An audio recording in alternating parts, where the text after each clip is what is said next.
Bienvenue à Capitale du Monde. Aujourd'hui, nous allons nous embarquer dans une aventure vraiment merveilleuse, un voyage dans un coin du monde rempli de soleil et d'histoire. Nous allons plonger dans la vaste étendue bleue de l'océan Pacifique pour explorer la Micronésie, une région de petites îles aux cœurs immenses. C'est un endroit où la mer murmure des histoires anciennes et où les étoiles semblent si proches que vous pourriez les toucher. Notre mission est de découvrir les secrets de 5 de ces capitales fascinantes. Nous visiterons les capitales de Kiribati, des îles Marshall, des États fédérés de Micronésie, de Nauru et des Palaos. Imaginez descendre d'un bateau sur un rivage de sable blanc étincelant, avec le doux parfum des fleurs tropicales dans l'air. C'est le monde dans lequel nous sommes sur le point d'entrer. Alors, préparez votre sens de l'émerveillement, car nous allons découvrir de véritables trésors cachés. Notre premier arrêt est la capitale captivante de Kiribati, la merveilleuse Tarawa Sud. Kiribati est une nation d'atolls, qui sont ces incroyables anneaux de corail qui dépassent à peine de l'océan. En parcourant sa seule route principale, vous verrez la vie se dérouler de la manière la plus vibrante. Des enfants qui jouent, des familles rassemblées devant leur maison, et des pêcheurs réparant leurs filets au bord du lagon turquoise. Pendant la Seconde Guerre mondiale, cet atoll paisible fut le théâtre de l'un des affrontements les plus féroces du Pacifique, la bataille de Tarawa.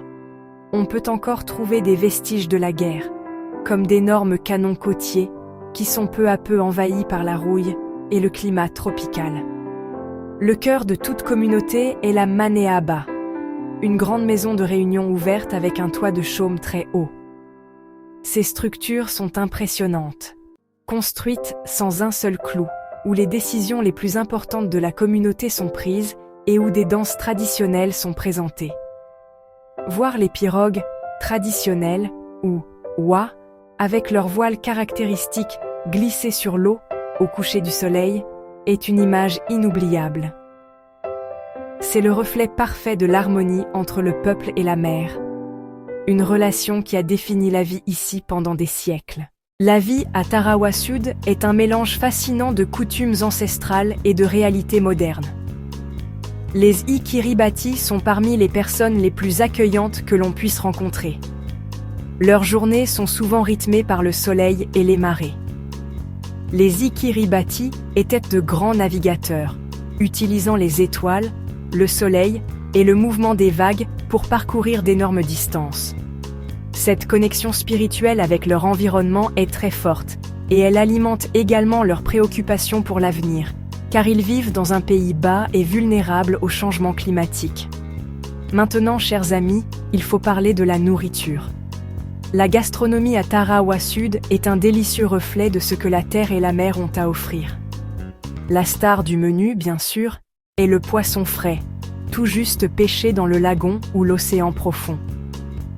Un plat local très apprécié est le tebua toro, du poisson cru mariné dans de la crème de coco, du jus de citron et un peu d'oignon et de piment.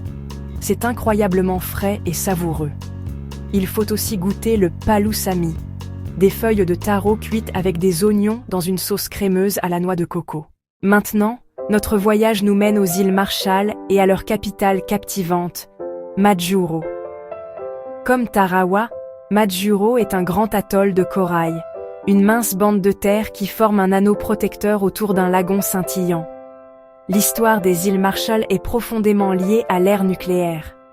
Après la Seconde Guerre mondiale, les États-Unis ont utilisé des atolls voisins, comme Bikini et Enewetak, pour des essais de bombes atomiques.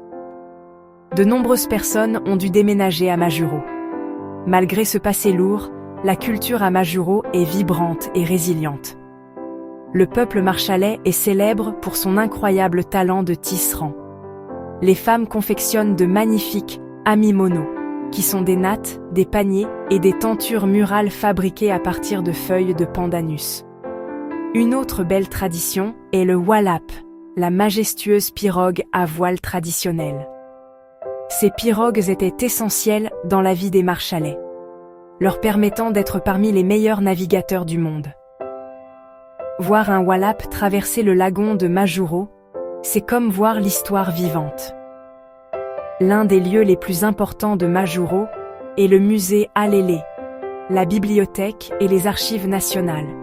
Cette institution est un trésor de la culture et de l'histoire marshalaise et nous offre un aperçu incroyable de l'âme de ces îles. Le rythme de vie à Majuro est décontracté et très axé sur la communauté. La famille est au centre de la société marshalaise. Une image très courante est le jam, la célébration du premier anniversaire, qui est le plus important dans la vie d'une personne. Le peuple marshallais a un profond respect pour l'océan. Le gouvernement a été un chef de file dans la conservation marine, créant un immense sanctuaire de requins dans ses eaux, l'un des plus grands du monde. Cela témoigne d'une profonde compréhension de l'équilibre fragile de leur écosystème. La véritable star de la cuisine marshallais est le fruit à pain, ou ma. Il en existe des dizaines de variétés et il est préparé de nombreuses façons. Un plat spécial est le bewiro, une pâte de fruits à pain fermentés qui représente la nourriture en période difficile. Le poulet grillé est très populaire et est vendu dans des stands au bord de la route, souvent mariné dans une sauce soja sucrée. Et pour se rafraîchir, rien de mieux que de boire l'eau d'une noix de coco verte bien fraîche, connue sous le nom de niu. Maintenant, notre parcours nous emmène vers une capitale très différente des atolls que nous avons visités. Nous allons à Palikir, la capitale des États fédérés de Micronésie. Palikir est située sur l'île montagneuse et verdoyante de Pohnpei. Palikir n'est pas une ville très animée, mais une capitale spécialement conçue, nichée au milieu de collines verdoyantes. Les bâtiments gouvernementaux sont impressionnants, avec une architecture qui représente l'union des 4 États. Ce n'est pas un endroit où l'on arrive par hasard, il faut le chercher. La culture de Pohnpei est riche et très enracinée dans la tradition. Une partie centrale de la vie sociale tourne autour de la consommation de sakao, une boisson cérémonielle faite à partir de racines de poivrier. Elle est préparée selon un processus très rituel et est un symbole fort de l'identité pohnpeienne. Tout près de Palikir se trouve l'un des sites archéologiques les plus mystérieux et magnifiques du Pacifique, l'ancienne cité de Nanmadol. Construite avec d'énormes blocs de basalte, la façon dont cette ville a été construite reste un mystère jusqu'à aujourd'hui. La vie sur l'île de Pohnpei est une véritable immersion dans la nature.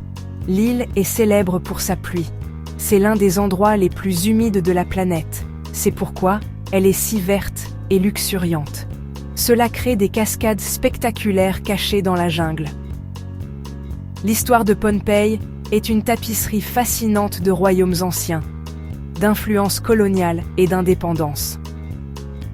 Cette histoire est visible partout sur l'île, mais malgré tout, le peuple pohnpeien a conservé ses coutumes et traditions. La gastronomie est abondante et délicieuse. Un aliment de base est l'igname, et sa culture est une activité de prestige, avec des concours pour voir qui cultive le plus grand. Il est souvent cuit dans un four en terre traditionnel. Pohnpei est célèbre pour son poivre noir, considéré comme l'un des meilleurs du monde. Ses eaux regorgent de thon albacore, que l'on peut déguster en sashimi ou grillé. Et vous ne pouvez pas partir sans goûter le steak de bœuf au poivre de Pohnpei. Nos dernières étapes nous mènent à 2 des capitales les plus singulières de Micronésie. Tout d'abord, nous visitons le cas curieux de Nauru. Nauru n'a pas de capitale officielle, mais un district capital, et ce district est Yaren. Nauru fut un temps l'un des pays les plus riches du monde par habitant, grâce à ses énormes gisements de phosphate. L'intérieur des terres, connu sous le nom de topside, est un paysage lunaire de pics calcaires laissés après l'extraction du phosphate. Ensuite, nous nous envolons vers la magnifique nation des Palaos et sa capitale, Melekeok. Le centre est l'impressionnant bâtiment du Capitole national. Il s'élève majestueusement sur une colline surplombant l'océan, avec un grand dôme de style classique qu'il est surprenant de trouver en plein Pacifique. Les Palaos sont mondialement connus pour leur incroyable environnement marin. Le lagon sud des îles Rock est un site du patrimoine mondial de l'UNESCO. Les Palaos sont un leader mondial de la conservation marine, ayant créé le premier sanctuaire national de requins au monde. Et ainsi, notre merveilleux voyage à travers les capitales de Micronésie touche à sa fin. Nous avons traversé un immense océan bleu pour visiter ces petites et précieuses îles, où chacune est un monde à part. Nous avons vu qu'une capitale n'a pas besoin d'être une grande métropole pour être le cœur d'une nation. Chaque capitale nous a partagé un petit bout de son âme, montrant une incroyable résilience face aux défis, des traumatismes historiques à la menace actuelle du changement climatique. Les saveurs du poisson frais à la crème de coco, l'image d'une pirogue traditionnelle sur un lagon turquoise et les rires des enfants sont les véritables richesses de cette incroyable région.